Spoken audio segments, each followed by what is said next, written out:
Good soil isn't cheap, especially when you're working with big containers or grow bags. Those 10-gallon grow bags, they're massive.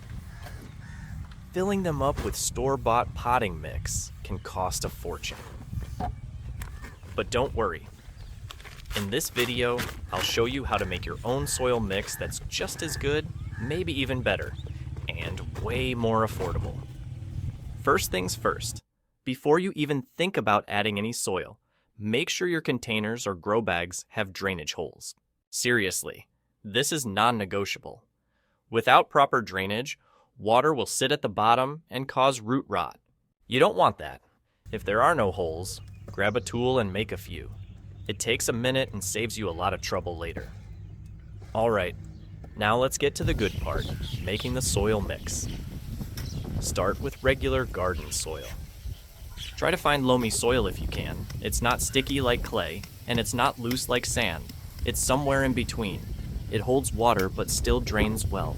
If your garden soil doesn't have many nutrients, don't panic, we're about to fix that. Next, add about 20% compost, vermicompost, or well-rotted manure, whatever you've got on hand. If you have vermicompost, that's gold. It's full of nutrients, beneficial microbes, and it really boosts plant growth.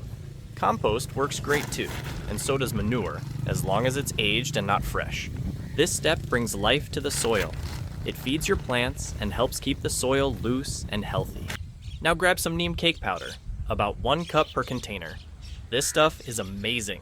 Not only does it add nutrients, but it also helps fight off pests. Neem cake keeps those sneaky root-eating bugs away and makes your soil even better. Mix it well with the rest of the ingredients.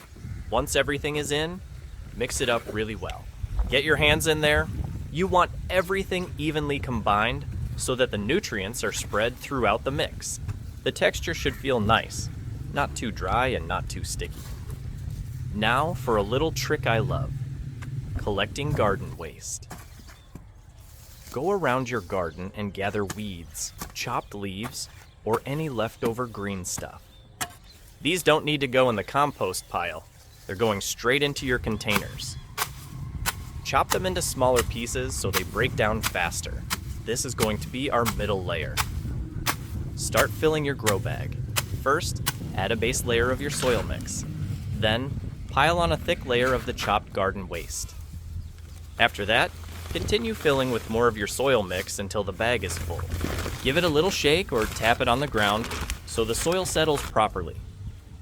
This layered method is awesome. That green waste in the middle slowly breaks down and feeds your plants over time. It saves you from using too much compost, and it improves drainage. Plus, it creates a healthy environment for microbes and even worms if your containers are near the ground. Once the bag is full, it's ready for planting. Pop your plants in, press the soil gently around them, and give them a good deep watering.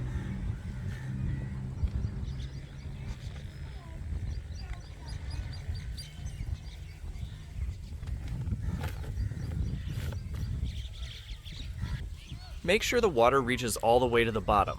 This encourages the roots to grow deep and strong. Now here's something important. After each growing season, don't throw away the soil. Just scoop off the top 20% and replace it with fresh compost or vermicompost. That's it. The rest of the soil is still good and full of life. This way, your container starts working like a mini raised bed. Over time, the soil just keeps getting better and better. This method saves money, recycles garden waste, and gives your plants exactly what they need. No need to spend big on fancy potting mixes. You've got everything you need right in your garden.